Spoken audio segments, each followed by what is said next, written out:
Welcome to Geeks 4x4, the most budget-oriented off-road channel in all the YouTube, and home of Blue Bob, and also home of what feels like the most sick person on the internet. I feel like I just can't get over these colds this year, but here I am, making another video for you guys out in the garage. It's snowing, dumping, craziness, but anyway, today we are going to install leveling shackles. We are going to move the axle back, and we're going to give you some more tips for installing those leveling shackles and stuff like that.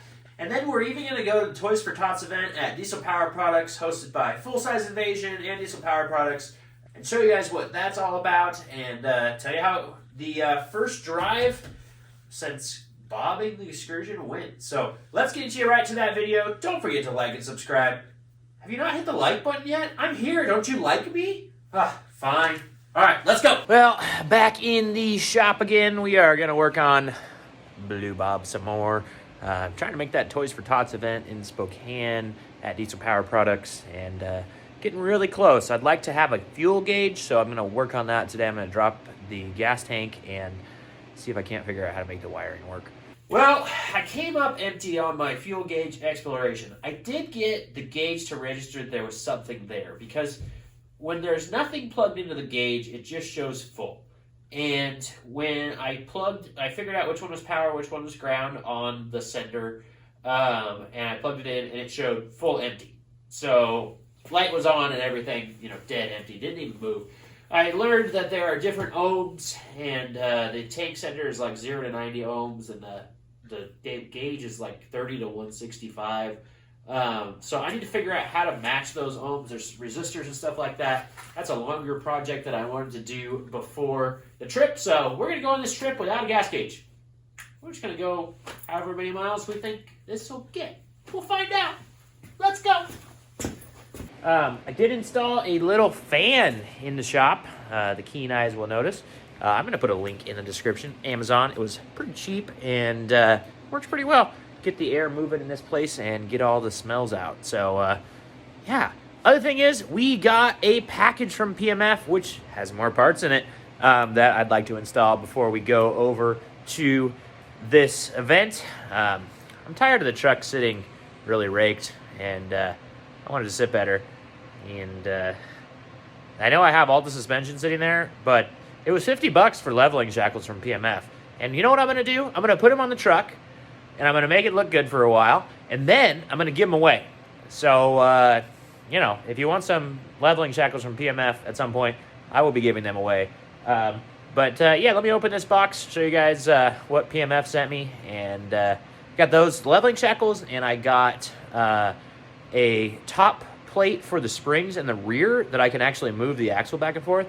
And I'm going to try and drill in the axle bracket, axle plate, but for just this axle. And then the new one, I'm probably going to end up having to use a block or something. We'll see. I might have to make something, but they make a 1-inch block that I can move to shift the axle. Because, let me show you. The axle is not centered in the wheel well now with the shackle flip. So it's brought it forward a little bit. And we don't want that. We're probably going to want to even push it back. So I hope that these will push it back enough that we can get the 40 out of this as it goes. But for now, we're going to try and push that back a little bit. And yeah.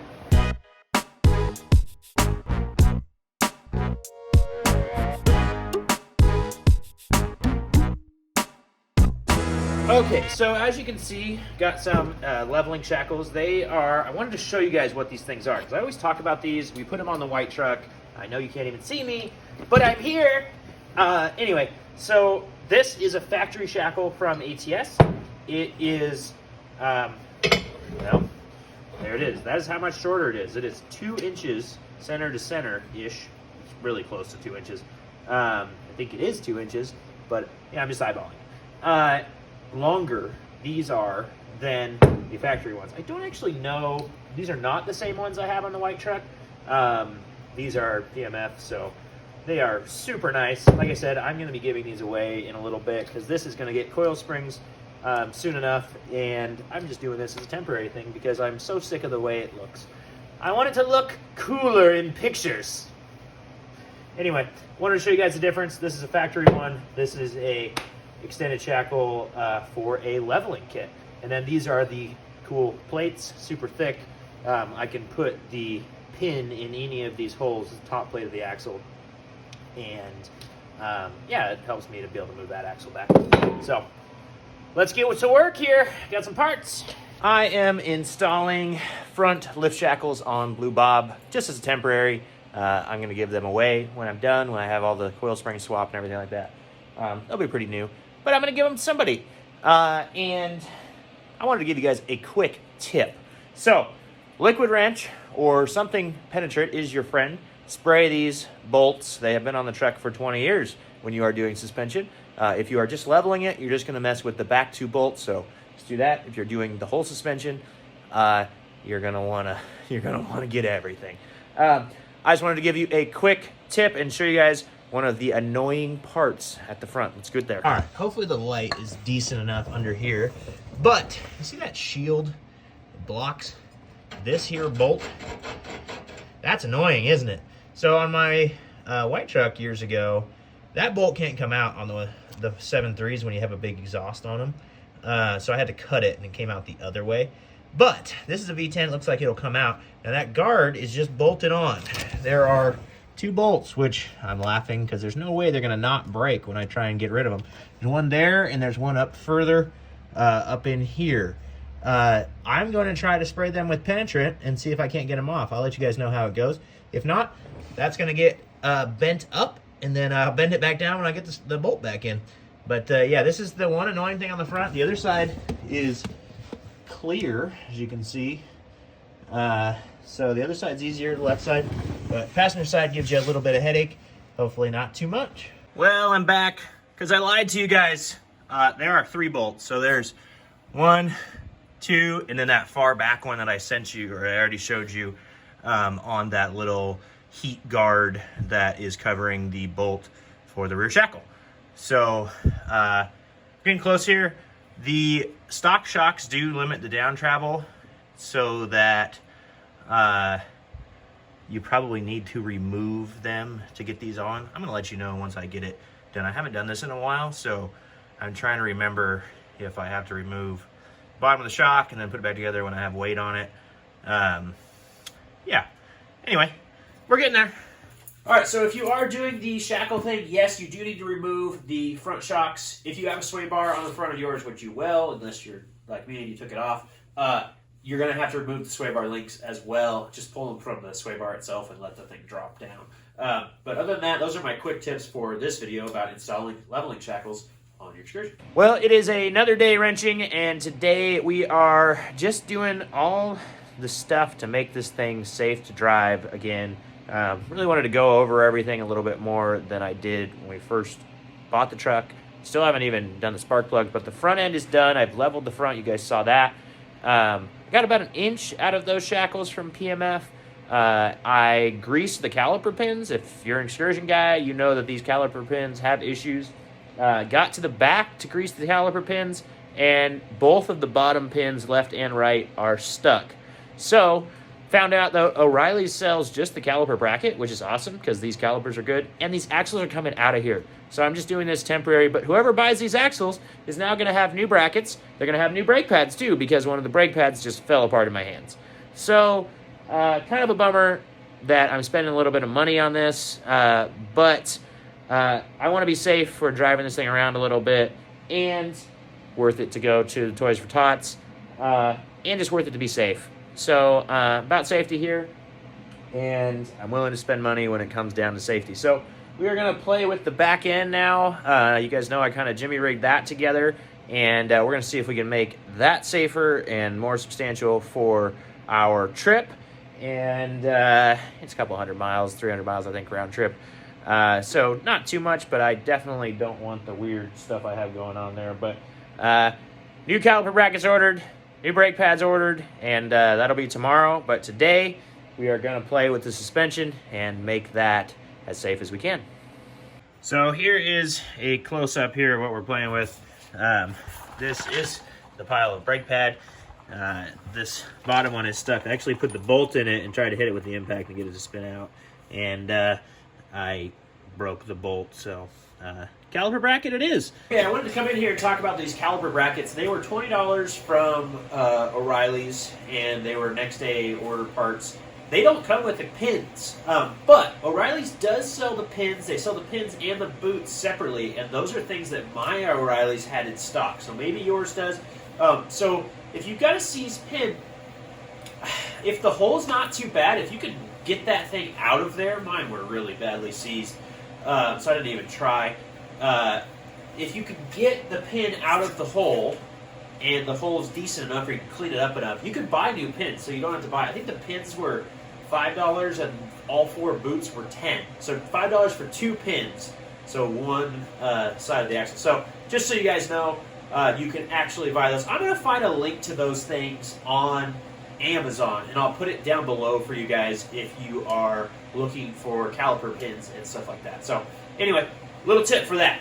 But this will all be new for the next guy, and now we're going to play with this. So I put these spacers in here. I also have a new top bracket, and I should be able to shift this axle back. I'm going to try and drill a hole in the perch plate to move the axle back a little bit, and so we can get the tire a little bit more centered in the wheel well, because the shackle flip pushes the axle forward because it brings the springs down. So yeah.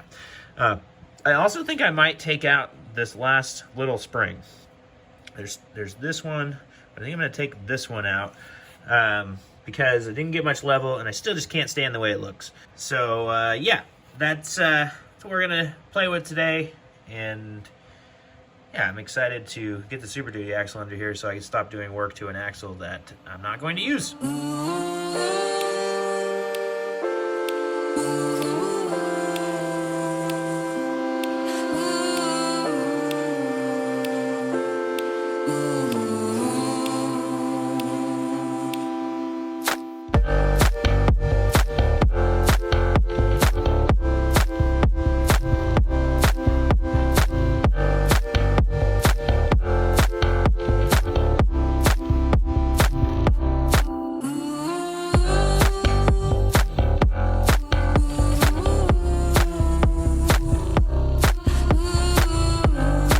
I got it all back together, and I forgot to tell you guys, I did end up taking the bottom 2 leaves out of the spring pack there.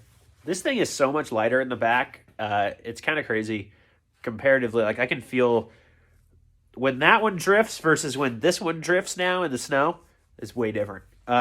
So just the way the weight shifted forward from the axle, just not having much off the back and stuff. So yeah, still didn't really put the springs down at all, and got about the same height out of it with 2 leaves and then that block in there. So anyway, we're going to see what we're going to do. It's going to be probably, I have another set of Excursion leaf springs from my brother's truck, and I might be like adding some of the long ones because I know that that's the flexi one. So when we put some more weight in the back of this with our bed thing, we are going to probably end up doing that. But for now, that's how it is, and works just fine. So we'll see how it works. You guys will be involved. You know it. All right, friends, we are ready to roll. I have done everything. The brakes are 100%. The axle is in pretty kosher. New pins you guys saw me put in. The axle shifted back a little bit. I shimmed the axle down. It's still not quite right, but we're going to send it for this weekend. We know we're changing the axle out, and we're going to put a double cardan shaft in there. And so I know the axle angle is going to be different when I end up with it anyway, so I don't want to spend any more time or money on that. But I got it close, and it vibrates worse or less than it did without the shim. So that's good. Shout out to Rockridge 4-wheel drive here in Wenatchee for having those shims in stock. Pretty cool. So anyway, let's go. What kind of gas miles do you think we're getting? Put a comment down below with the gas miles that you think we're going to get on this trip. If you've seen it on Instagram, because I did it last weekend, then you're cheating. But definitely comment and think is this going to get better or worse than it did before I cut it? I don't know. So let's roll.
well, we made it home from Toys for Tots. I am so grateful that the truck did it. I'm also grateful that that event was put on by such cool people and just getting able to talk to people.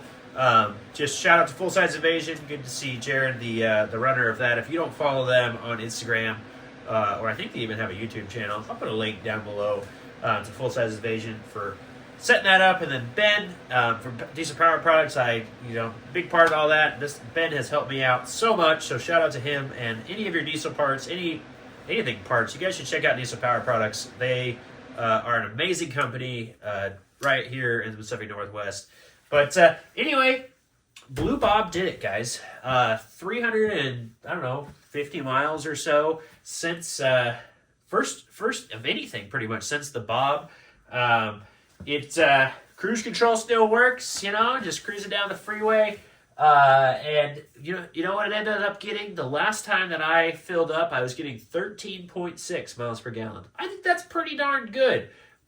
So I'm excited about that. I know it's just going to get worse with big tires. But I am excited about that. The rear sprayer doesn't work.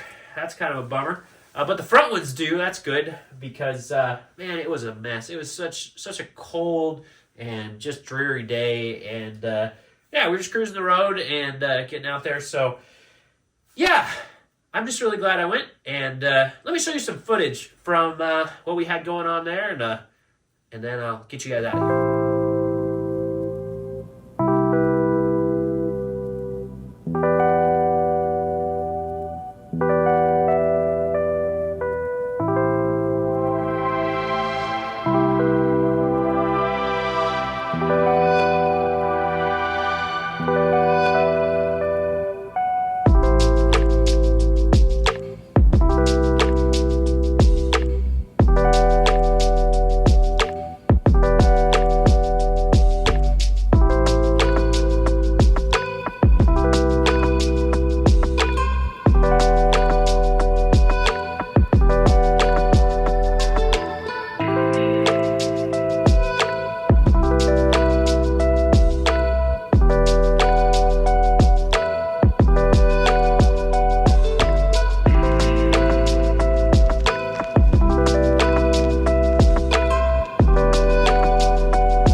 Vehicles there. Definitely a bunch of Instagram people from the Pacific Northwest that I didn't even know that I already followed or didn't follow. And just some really nice rigs there. Good to see Dirthead Dave again. I actually got him. He was kind enough to come over and check this out and give me some ideas. I wanted to run some things by him, and kind enough to just let me have some of his experience and knowledge. And so just super grateful to him. And other than that, just a really fun day. I really appreciate everybody that has made the build possible to this far. You guys know that there are a lot of people involved, and I'm just so grateful for all of them. And I just look forward to the next steps here. This thing has got a long way to go. We all know that. And it's probably going to take me a long time because it's just slow and it's expensive. But you guys will be along for every step of the ride. And thank you guys so much for watching. And don't forget to hit that like button and subscribe to the channel. I think I'm pretty cool. I'm worth subscribing to, I thought. I don't know. Oh, guess what? 2,000 people think I'm worth subscribing to. I hit 2,000 subscribers last week. I am so stoked. So thank you guys so much for all the support. Keep it going. Let's get that number up there even quicker. And buy some merch. I don't know. Support the channel. Do the stuff. Anyway, see you guys next time.